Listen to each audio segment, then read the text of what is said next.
Então, Daniel, capítulo 3, versículo 20. E ordenou aos homens mais fortes que estavam no seu exército que atacassem a Sadraque, Mesaque e Abdenego, para os lançarem no forno de fogo ardente. Então aqueles homens foram atacados com suas capas e seus calções e seus chapéus, e as suas vestes, e foram lançados dentro do forno de fogo ardente. E, porque a palavra do rei apertava, e o forno estava sobremaneira quente, a chama do fogo matou aqueles homens que levantaram a Sadraque, Mesaque e Abdenego. E esses 3 homens, Sadraque, Mesaque e Abdenego, caíram atados dentro do forno de fogo ardente. Então o rei Nabucodonosor se espantou e se levantou depressa. Falou e disse a seus capitães: Não somos nós 3 homens atados dentro do fogo? Responderam e disseram ao rei: É verdade, ó rei. Respondeu e disse: Eu, porém, vejo 4 homens soltos, que andam passeando dentro do fogo, e não há de lesão neles. E o aspecto do quarto é semelhante ao Filho dos deuses. Então se chegou Nabucodonosor à porta do forno de fogo ardente, falou e disse: Sadraque, Mesaque e Abdenego, servos do Deus Altíssimo, sai e vinde. Então Sadraque, Mesaque e Abdenego saíram do meio do fogo, e ajuntaram-se os sátrapas, os prefeitos e os presidentes, e os capitães do rei, contemplando estes homens. E viram que o fogo não tinha poder algum sobre os seus corpos, nem um só cabelo de sua cabeça se tinha queimado, nem as suas capas se mudaram, nem cheiro de fogo tinha passado sobre eles. Falou Nabucodonosor e disse: Bendito seja o Deus de Sadraque, Mesaque e Abdenego, que enviou o seu anjo e livrou os seus servos, que confiaram nele, pois não quiseram cumprir a palavra do rei, preferindo entregar os seus corpos para que não servissem nem adorassem algum outro Deus, senão o seu Deus. Por mim, pois, é feito um decreto, pelo qual todo povo, nação e língua, que disser blasfêmia contra o Deus de Sadraque, Mesaque e Abdenego, seja despedaçado, e as suas casas sejam feitas um montouro, porque não há outro Deus que possa livrar como este. Então o rei fez prosperar a Sadraque, Mesaque e Abdenego na província de Babilônia. Amém? Bem comprido, né, gente? Eu juro pra vocês, eu queria ter trazido mais, mas era muita coisa. Então eu vou fazer o possível pra gente... Já fiz, né? Já lemos esse, então agora vai ficar nesses 10. Não tem como a gente escapar. Então aqui a gente tem finalmente, como finaliza a história desses 3 homens. E não sei se todo mundo lembra, né? Mas eu vou repassar aqui pra vocês. O rei Nabucodonosor, ele mandou que fosse feita uma estátua de ouro. E quando ela esteve pronta, ele então fez um decreto ordenando ao seu povo que toda vez que houvesse música das harpas, das trombetas, toda vez que fossem soadas as músicas do palácio, todos se prostrassem diante daquela estátua e viessem a adorar. E no seu decreto também, ele ordenou que qualquer pessoa, qualquer membro do reino, ou de onde fosse, se estivesse ali e não se prostrasse, deveria ser lançado no fogo, na fornalha de fogo ardente. E chegou aos ouvidos do rei que esses 3 homens, que a gente leu aqui, estavam se negando a seguir a ordem e mantiveram-se de pé durante todas essas cerimoniais, durante todas as vezes que foram tocadas as músicas, e se negaram a adorar a estátua de ouro. E dado isso, então, o rei ele chama esses homens para o seu palácio e ele vai dar mais uma oportunidade. Ele vai dizer no texto que ele vai mandar que fossem tocadas as músicas. Ele vai falar: vou mandar que sejam tocadas as trombetas e as harpas para que vocês se prostrem diante da estátua. Mas é engraçado que Sadraque, Mesaque e Abdenego, eles nem sequer pensaram 2 vezes, eles nem sequer ousaram ter a oportunidade de se prostrar. Eles prontamente negaram e disseram: nós não vamos nos prostrar. De nada adianta colocar a música, nada adianta chamar os músicos do palácio para tocar, porque nós estamos convictos. Nós não nos renderemos a essa estátua de ouro. E com base nessa história, então, eu queria trazer uma análise para vocês de como a gente tem se comportado hoje em dia, de comparação com essa história, como nós faríamos no lugar desses homens. E eu gostaria de compartilhar com vocês o meio com o que eu cheguei nesse capítulo, nessa história, nesse testemunho desses 3 homens que contém na nossa Bíblia. Eu Normalmente, no final do dia, quando eu vou orar, vou buscar a Deus, eu em alguns dias, não é algo assim regrado, dia após dia, mas eu tenho assim com uma certa frequência, eu passo um feedback no meu dia, como diz o professor meu, um data Fred, um data Bruno, faço assim um checklist, como é que foi minha reação de frente a situações adversas, como é que foi diante do trânsito, diante a pessoas estressadas, diante a um dia normal. Então isso também para exercitar minha memória, né, que já não ajuda, então ajuda a gente a lembrar o nosso dia. E durante uma dessas análises,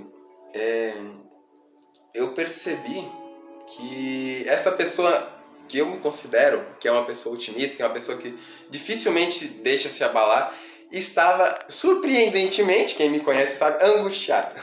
Eu passei o dia inteiro angustiado. E eu passei então a tentar lembrar, o que será que aconteceu? Será que foi uma frase, uma palavra, algum acontecimento? O que será que me gerou esse sentimento adverso?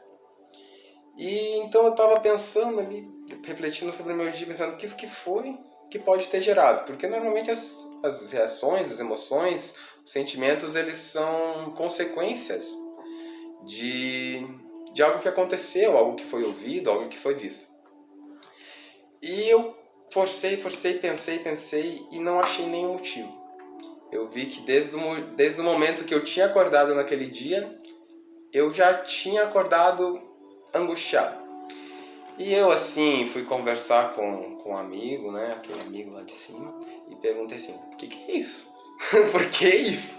Não gostei, não faz parte assim, do meu dia a dia, não gostei do experimento. Dá pra tirar?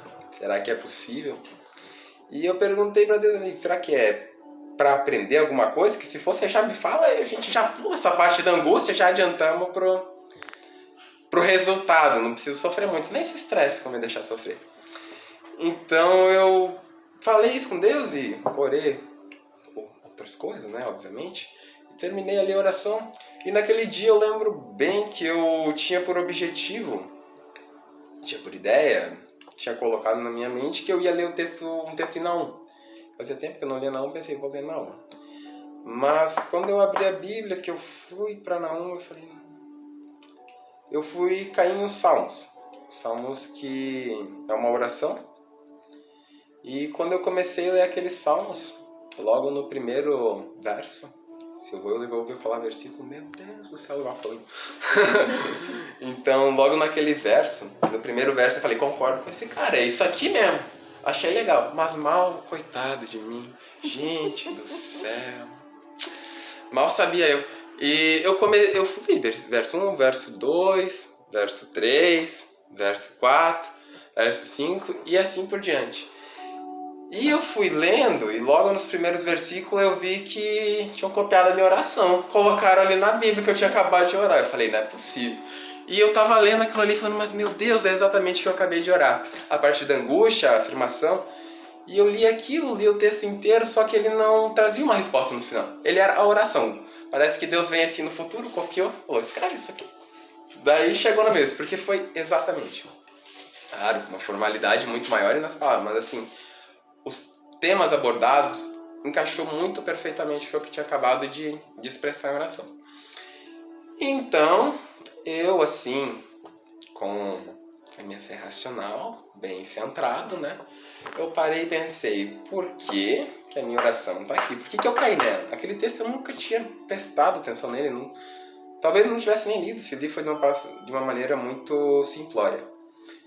Então eu peguei e pensei comigo mesmo, eu que tenho assim uma convicção muito forte que Deus está ouvindo, por que ele está me falando que ele me ouviu? Por que está aqui? E eu falei para Deus, eu não precisava saber que você está me ouvindo, não tinha dúvida não se preocupe, tô tranquilo, não tenho dúvida. Por que você não me deu uma resposta, mas me deu só o que eu falei? E eu me perguntei por quê? Porque não tinha motivo, Deus ele não precisava me dar essa confirmação, não precisava nem responder. Eu sabia que ele estava ouvindo, então estava tranquilo. Mas esse Deus de detalhes, ele colocou ali e eu vi a minha oração ali. E assim, né, não ia deixar quieto. Pra mim não foi à toa, não é só assim pra confirmar mais uma vez que ele tá ouvindo. Eu não me contentei com essa realidade, por assim dizer. E então eu peguei aquele capítulo, se eu não me engano eram 24 versos, não era muito comprido. E 24 versos em Salmos é curtíssimo, né? É uma musiquinha. Então eu peguei aquele capítulo e eu peguei verso por verso e escrevi o que era a estrutura por trás daquilo. Por exemplo, verso 1, súplica seguida por confirmação, seguida por clamor. E eu fiz uma análise do que era tratado em cada versículo. E eu terminei, né, com todas aquelas informações anotadas, escritas. Olhei para aquilo e pensei, não achei nada. E falei, mas não é possível. Então eu busquei, escrevi de novo, fiz de novo uma análise mais voltada assim pro personagem, pro que estava acontecendo naquele momento. E diante a isso eu percebi que o salmista, a oração dele é como se fosse dividida em duas orações diferentes. Porque ele vai começar a oração dele começa como se fosse uma conversão. Ele começa entregando-se a Deus, a soberania de Deus. Mas logo mais, assim que ele se entrega, que ele reconhece o Deus de Israel, ele começa a pedir. Ele começa a clamar. Ele começa a pedir por proteção própria. Ele começa a pedir como todos nós fazemos. E decorre alguns versos e no final dessa primeira sequência, ele é frustrado. Ele tem uma finalização do parágrafo. Eu não sei se a Bíblia de vocês tem, mas a minha ela marca onde acabam os parágrafos. Então, ele tem frustrado totalmente pior do que ele começou. Mesmo ele se entregando, ele buscando adorar a Deus nas suas palavras, ele termina frustrado. E depois ele começa de novo. Depois dessa frustração, depois que ele falou tudo que deu errado, ele fala de novo. Ele se entrega novamente. E dessa vez ele faz diferente.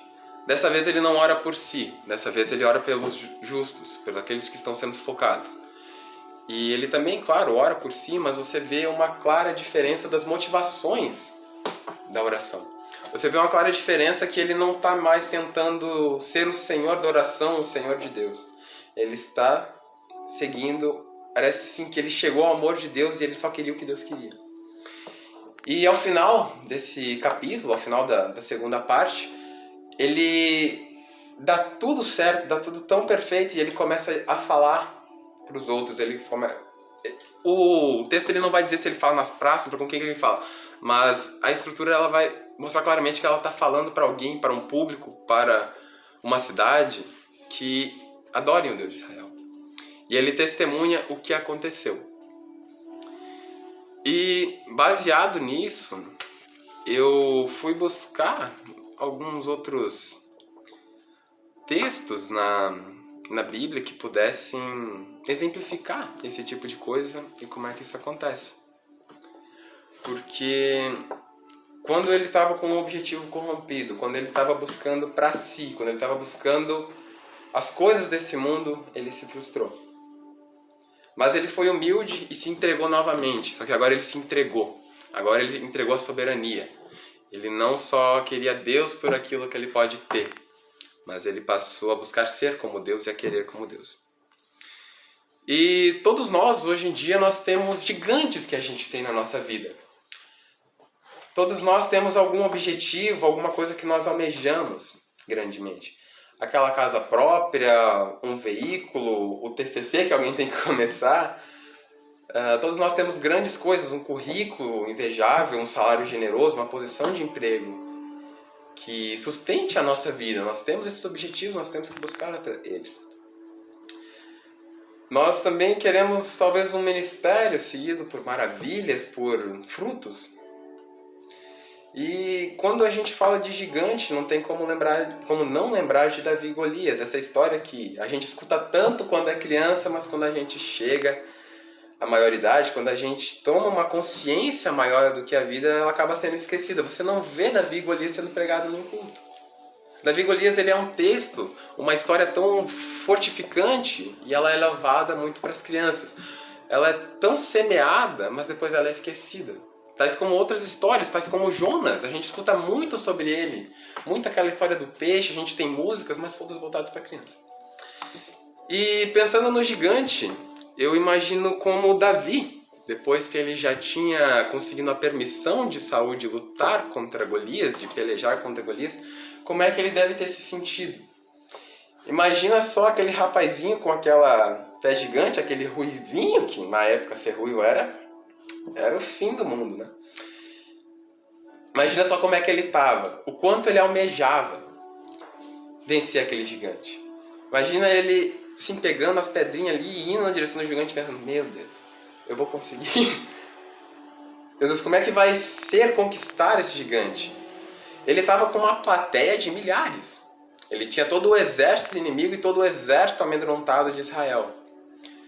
E ele era um homem, um pastor de ovelhas que não tinha preparação nenhuma para lutar. Você vai ver que, tal como a gente escutou no culto dos jovens, eu acho que a maioria que estava presente, Saul, ele era um homem de grande porte, um homem onde o físico dele, a preparação dele, era o estereótipo daquela época. Ele era um homem que sabia lutar, que tinha preparo físico, que era alto, forte. Ele tinha tudo para aquilo lá. E Saul não teve coragem. Mesmo sendo ameaçado de perder o reino, de perder a guerra, ele não teve coragem, ele não se sentiu capaz de lutar contra Golias. Mas Davi, um cara que matou um leão ou outro, um lobinho, um urso, falou, não, deixa comigo, falou do meu Deus, deixa que eu vou. E eu imagino como é que ele deve ter ido lutar contra aquele gigante. Eu imagino Golias, ele imaginando vencer, porque com a fé que ele tinha, ele sabia que ele ia vencer. Eu imagino Davi, ele se imaginando, tal como ele fez, erguendo a cabeça de Golias, erguendo o troféu, consolidando seus sonhos. E eu acho que a gente consegue assim facilmente se colocar no local de Davi com os nossos sonhos, imaginando adquirir o nosso gigante, conquistar.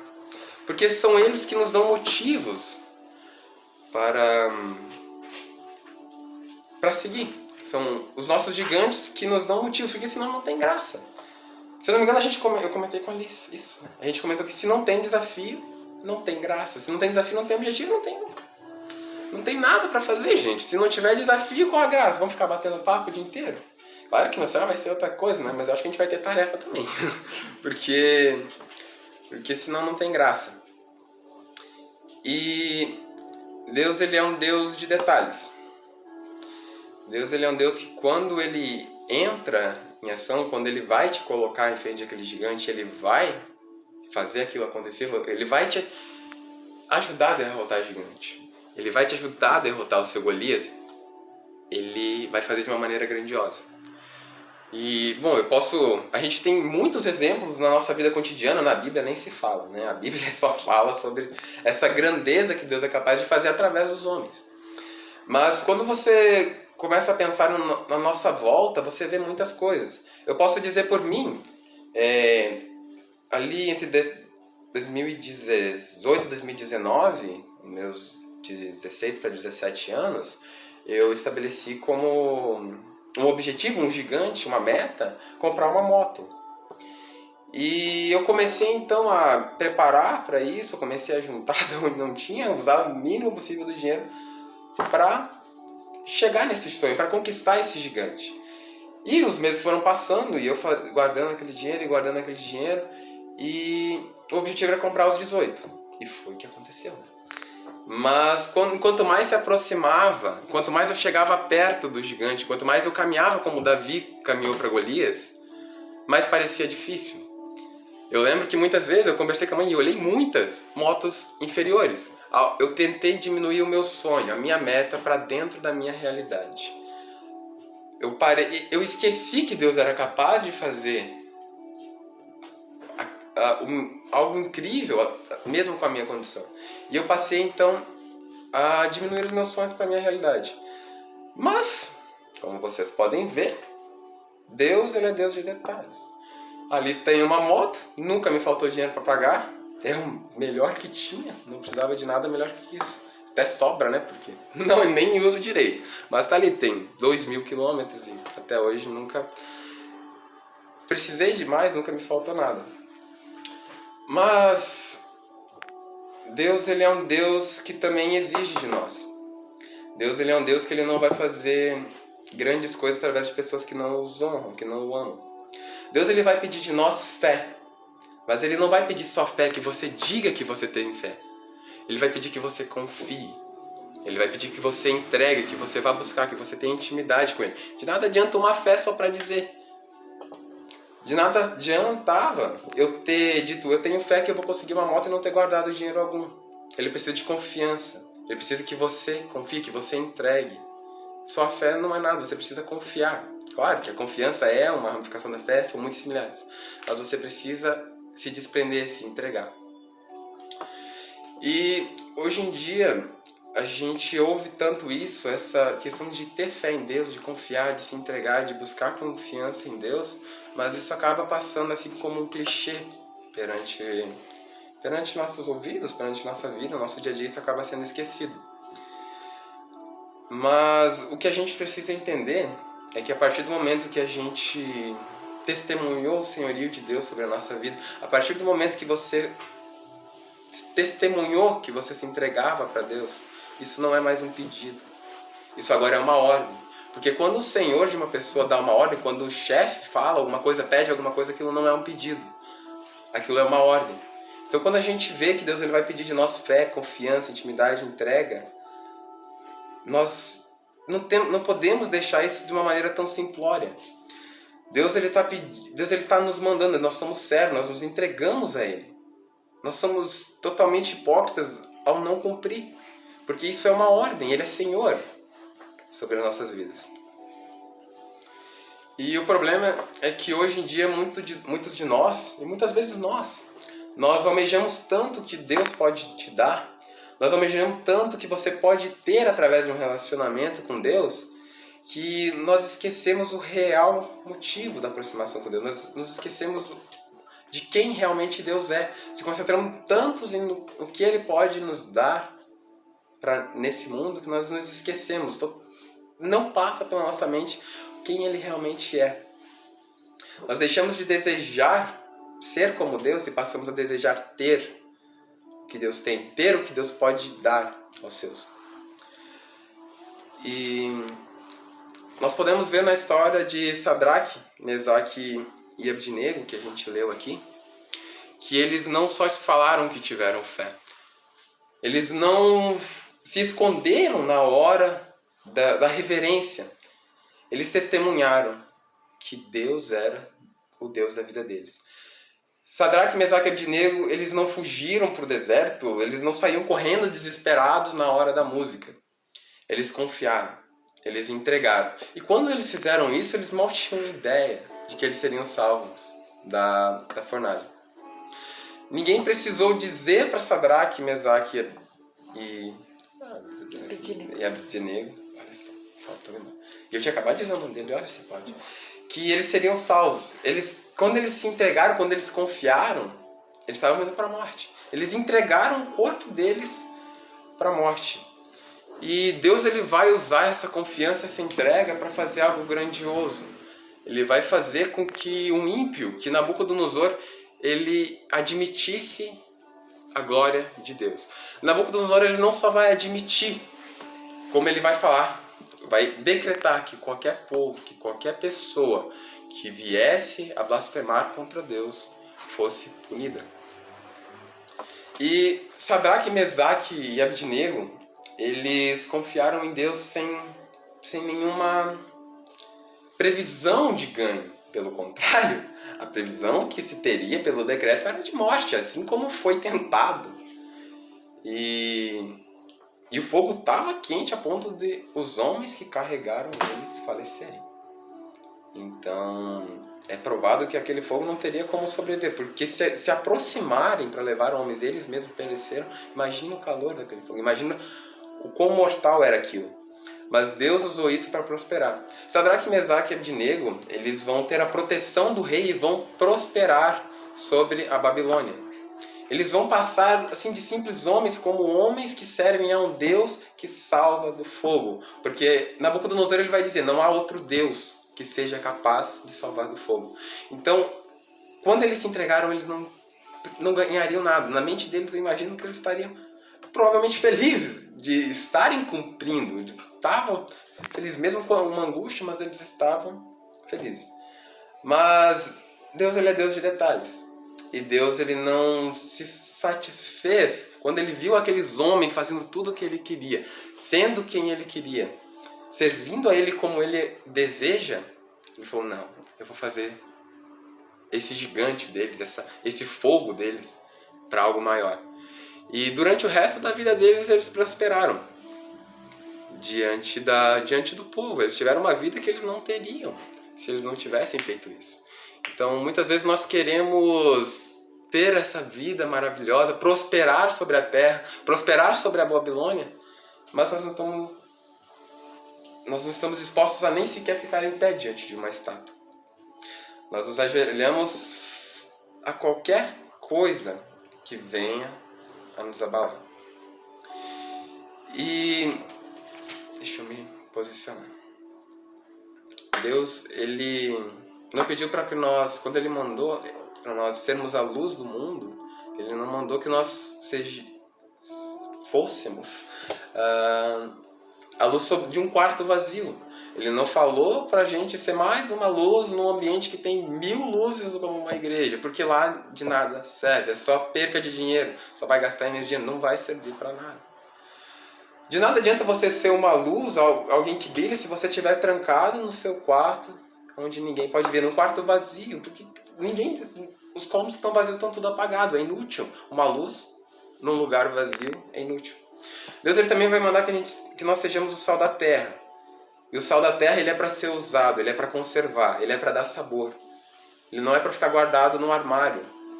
Deus ele não mandou que a gente fique ali no nosso cantinho e seja inútil.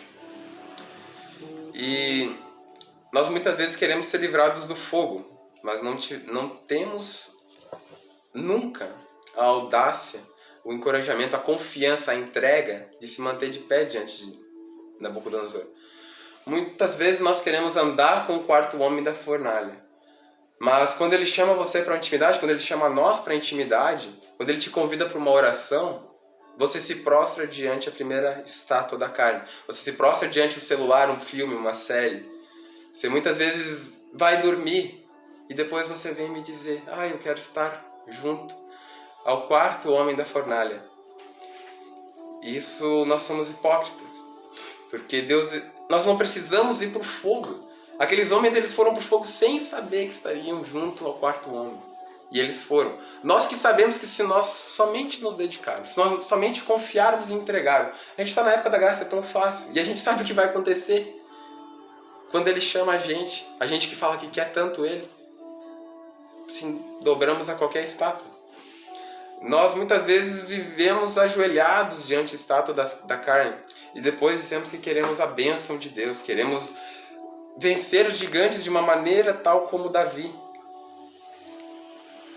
E a gente diz que ama a Deus, mas muitas das vezes a gente ama tanto o que Ele pode dar, que na verdade nós amamos mais a carne, que amamos a Deus pelo que Ele pode fazer pela nossa carne.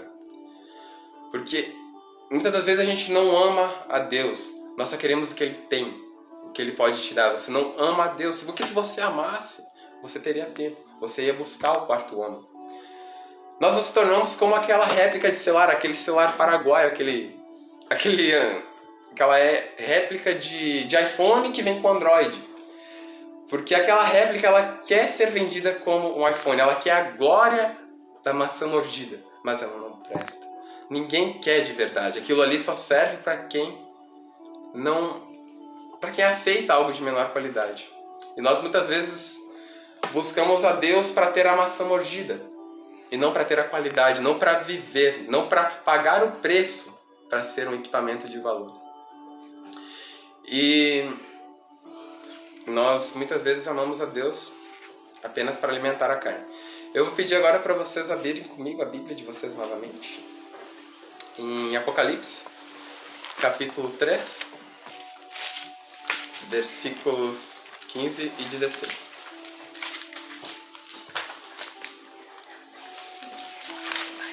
Apocalipse é no final da Bíblia, para você que tem dúvidas. 16. Capítulo 3, versículo 15 e 16.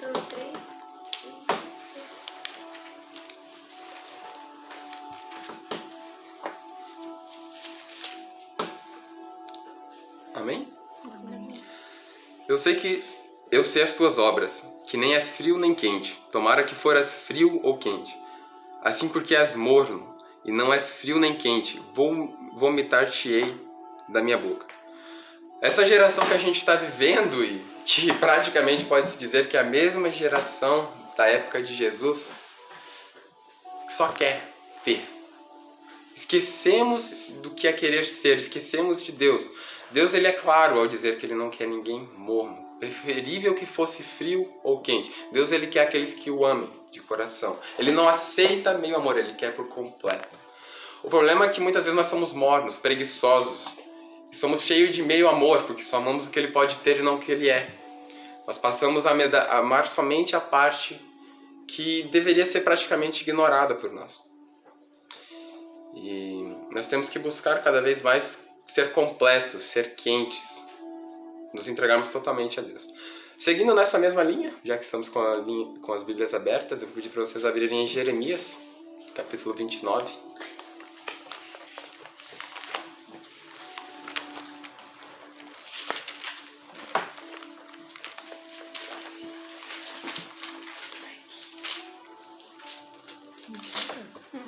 Versículos 12 e 13.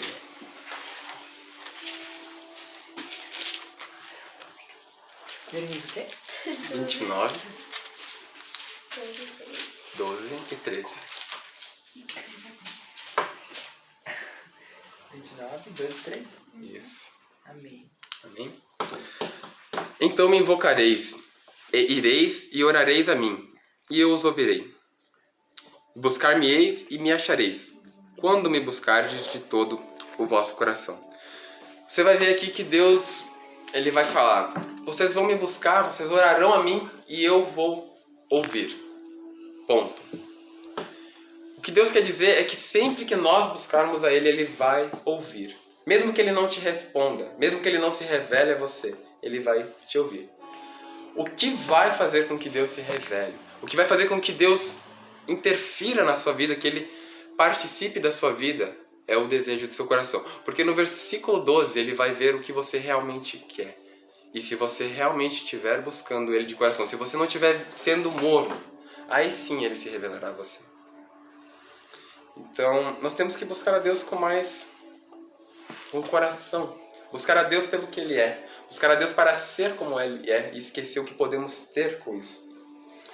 Deus, ele honrou Davi com Golias, porque Davi, ele não queria matar a Golias para se casar com a filha de Saul. Ele não queria matar Golias para se livrar dos impostos. Ele não queria